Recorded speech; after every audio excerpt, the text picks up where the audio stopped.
Yan, magandang araw pong muli sa inyo lahat mga ka-farmates. So, ngayong araw na ito ay pumunta ako dito sa bukid. Kinitingnan itong ating dating bakahan dito. Kung natatandaan nyo mga ka-farmates, ay ito'y dati ginawa kong bakahan. Ayan, lahat ito. Ito dati noon malinis na malinis kasi ubos ng ubos yung mga damonendo sa ating mga baka. Kaya lang alam nyo naman ang nangyari. Maraming nangyari dun sa ating mga baka na wala, namatay. Nung humaba yung tag-ulan, kaya mapapansin nyo wala na tayong mga ina-upload na ngayong mga video tungkol sa mga baka, and nawala na rin yung ating mga video sa mga baka, nabura yun, na-erase dito sa ating YouTube channel kasi nga nung nahack ito, nagkaroon ng problema itong ating YouTube channel. So bali ngayon mga ka-farmates ay ipakikita ko sa inyo itong mga baka ng aking pinsan dito sa labas, dito sa Tagiliran, kasi dito sa labas na ito may lupa sila dito na may mga baka. So ipakikita ko sa inyo mga ka-farmates para kahit paano naman yung ating mga kaibigan na sumusubaybay dito sa ating YouTube channel ay makakita pa rin ng mga ganitong content sa ating channel. Bali itong mga ka-farmates baka niya dito ay dalawa, isang lalaki at isang babae. Ito yung ginagamit niya mga ka-farmates na bomba dito sa kabilang lupa na ito. So pakikita ko sa inyo kasi nakakatuwa itong alaga niyang baka mga ka-farmates. Dati kasi ito payat na payat nung kinuha niya. Tapos humingi siya ng tulong yata sa mga taga local government, sa mga LGUs, at kanyang pinaturukan ito. Yun din ang isang naging pagkakamali ko mga ka-farmates noong time na nag-aalaga ako ng baka. Hindi ako nakapagturok ng mga vitamins kasi unang-una hindi ako marunong. First time ko. Kaya pagdating sa pag-aalaga talaga ng mga hayop ay napakaraming first time talaga mga farmates, na marirealize mo na lang yung pagkakamali mo kapag andun ka na sa sitwasyon na nag-down na yung iyong business. Etong kanyang alagang baka na ito mga farmates noon ay payat na payat. Tapos ang feeling ko nga mamamatay na kasi humaba rin yung ulan nung time na payat ito. Tapos humingi siya ng tulong, parang kanyang binibigyan ng turok itong mga vitamins. Kaya ayan ang gaganda ngayon. So kaya nga sa mga lahat na nag-aalaga ng mga baka mga ka-farmates ay kumbaga isa rin sa ating dapat tandaan ay hindi lamang yung pagbibigay ng mga housing sa kanila, kundi napakahalaga din talaga nung yung pagdating sa health ng kanilang mga alaga. Katulad nito, tingnan nyo, ito ay buntis ngayon, parang malapit na itong mga anak. Ito ay tinurukan ng vitamins mga farmit. Tapos pinaano niya yung pinapurga. Pagkapurga ay binigyan niya ng vitamins kaya gumanda yung katawan.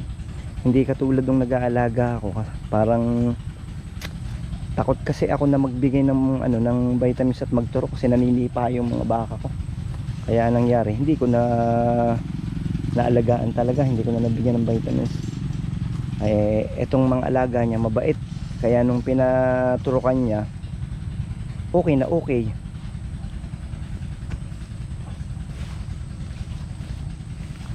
Ang gaganda.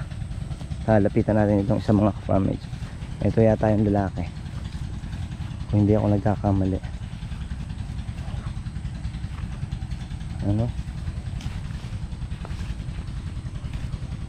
Ay hindi, babae rin pala ito. Nandun yata sa kabila yung kanyang isang lalaki. Dalawa itong babae nga narito. Dun sa lahat ng mga mga nag-aalaga ng mga baka, ano yung mga experience nyo mga ka-farmates? Kasi nung ako talaga nag-aalaga ng baka, talaga hindi naging maganda yung pag-aalaga ako.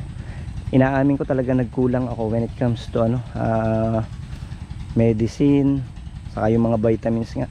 Nung namayat kasi yung mga baka ko, hindi ko na naisipan yung pagtuturok ng mga vitamins, o basta pakain lang ako ng pakain hanggang sa dumating nga yung time na siguro puro bulate na rin yung tiyan nun, kaya nagkaganon. Samantalang ito wala namang gaanong pakain, pero still ang gaganda ng katawan.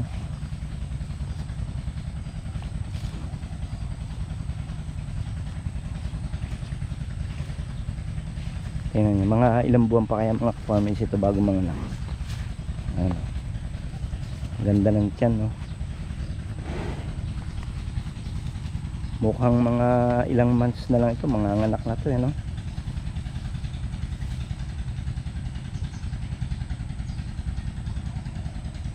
Base sa inyong experience mga ka-farmates, ito'y kailan kaya mga anak, mga ganyang kalaking tiyan?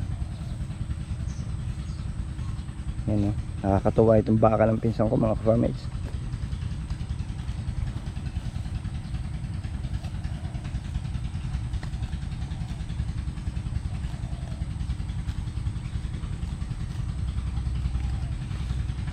Ayan, no? Ang gaganda. Lalo at buntis na ganito, ang ganda eh. Ito lang yung lupa na pinagliligawan niya dito mga ka-farmates. Ito ay nasa nasa kalahating hektarya hanggang dun sa dulo na yun. Bali yan lang, pabalik-balik lang dito yung kanyang baka. Pero okay naman, gumaganda naman yung katawan ng kanyang mga baka. So bali ito paikot lang ito. Diyan lang siya nagtatali at nagpapakain ng kanyang mga baka. May mga puno ito ng ng mangga. Ayan, actually may bunga pa nga. May bunga isa iisang bunga. Itong puno na ito, hindi ko rin alam kung ano ito mga farmmates. Comment nga kayo sa comment section kung ano itong na to. Hindi naman siya kalamansi. Ang lalaki kasi ng bunga nito pag bumubunga, pero hindi naman siya kalamansi. Hindi rin siya sinturis. Ang mga bunga niya mga ganyan siguro ang size mga farmmates. Hindi siya kalamansi, hindi rin siya sinturis. Walang bunga ngayon. Hindi ko maipakita sa inyo. Ayan, tingnan nyo mga ka-farmers, ito yung ginagamit na bomba ng aking pinsan para painumin yung kanyang mga alaga. Ayan, yan lang. Okay na yan. Ayan, ito mga ka-farmers. Pakita ko sa inyo, may isang bunga. Yeah. Ito. Hindi siya kalamansi. Malalaki ito. Kumpara sa kalamansi, ito bubot pa to Napaka-immature pa, kaya kala mo kasing laki lang ng kalamansi. Pero hindi siya kasing laki ng kalamansi. Ang size nito, mga dalawang ganito mga farmmates nung ako'y pumupunta dito.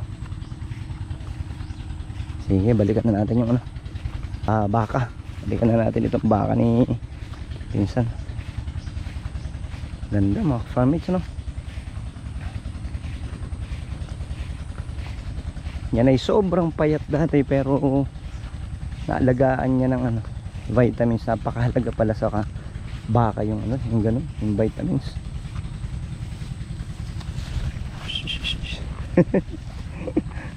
So yan, sige mga farmmates, maraming salamat sa inyong ginawang panonood dito sa ating YouTube channel. Sana kahit papaano ay meron kayong napulot na aral dito, lalo na yung mga nag-aalaga ng baka. Thank you so much for watching.